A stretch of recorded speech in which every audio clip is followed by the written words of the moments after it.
So I'm going to let you in on a little secret.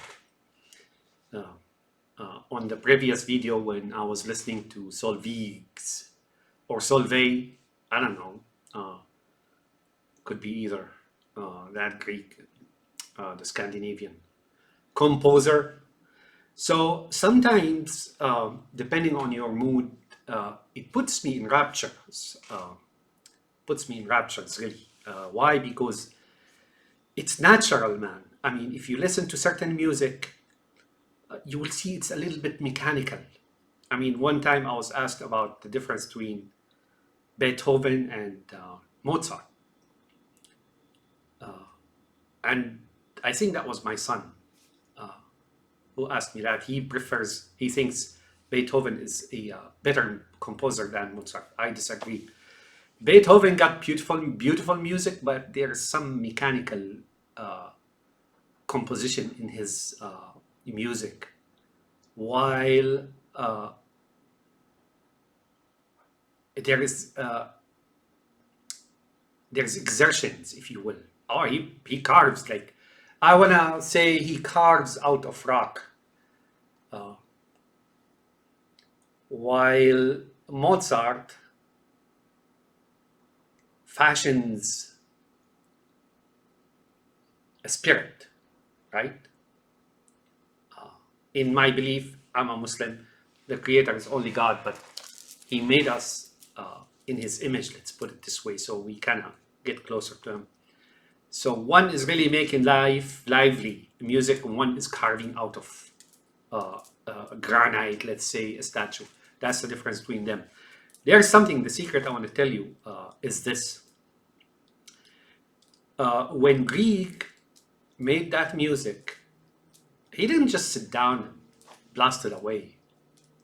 Something in his subconscious and what we call, the Muslims call, the spirit part of us that is within, that doesn't die, that our Lord Allah put it in this body, physical body, and that lasts for eternity. When we die, it's extracted and He takes it, right? But that spirit is in contact with, his unconscious was interacting with the countryside, with the beautiful scenery, with probably from his childhood. That song was composed, and other good music, of course, because it's natural. It's like making it's like making a living thing. Excuse me for saying so. Not carving out of stone. That song, you could feel it. I could feel it. It puts you in rapture, and it doesn't decay.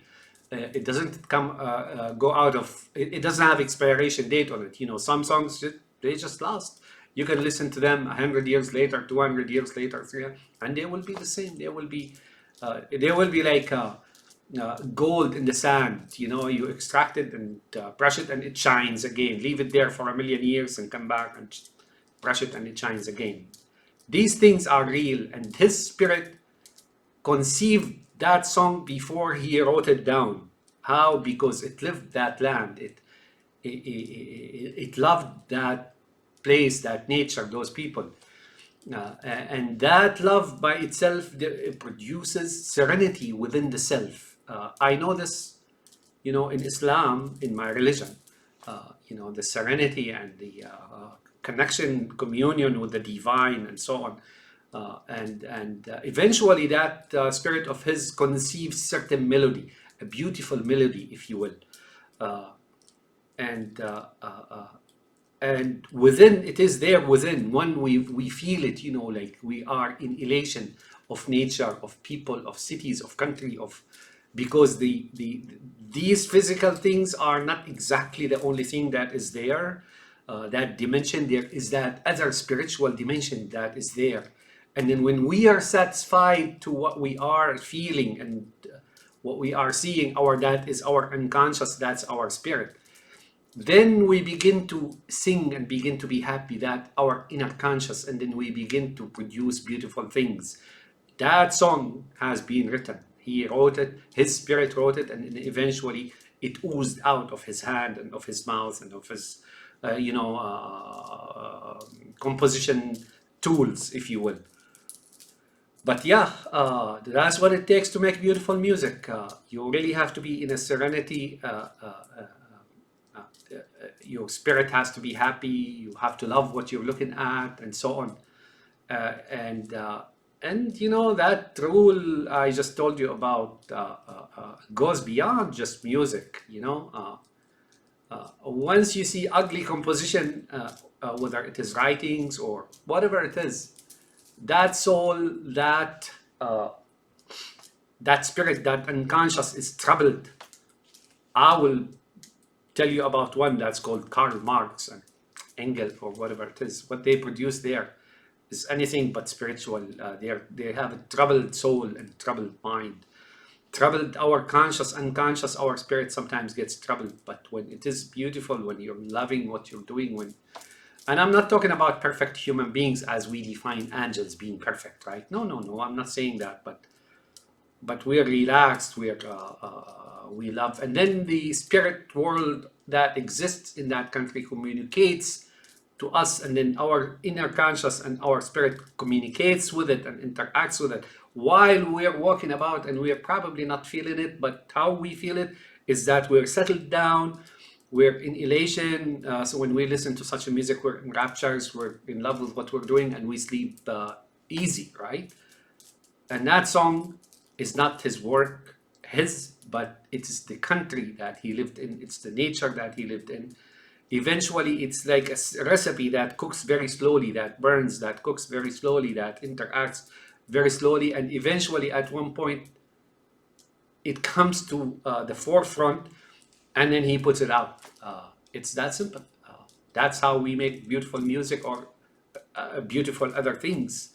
There are other, of course, aspects like such as mechanical invention or mathematical invention and so on, and these are secondary to that beautiful nature that we feel. So the first thing you have to understand is that your spirit has to be at peace and then knows its surrounding and its country and its existence. And then once that happens, the other world communicates to you and gives you, and then you begin like dancing spirit, like they say. You begin to make beautiful things. That's that song. He didn't make it, but he did. His spirit cooperated with the landscape, cooperated with the other spirits that live there, cooperated with the world, in the divine world, and so on.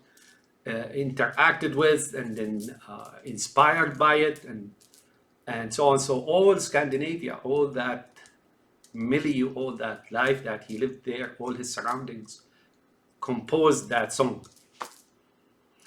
Well, here's a non-musician Arab Muslim talking. Have a nice day. Scans. I really enjoyed that song.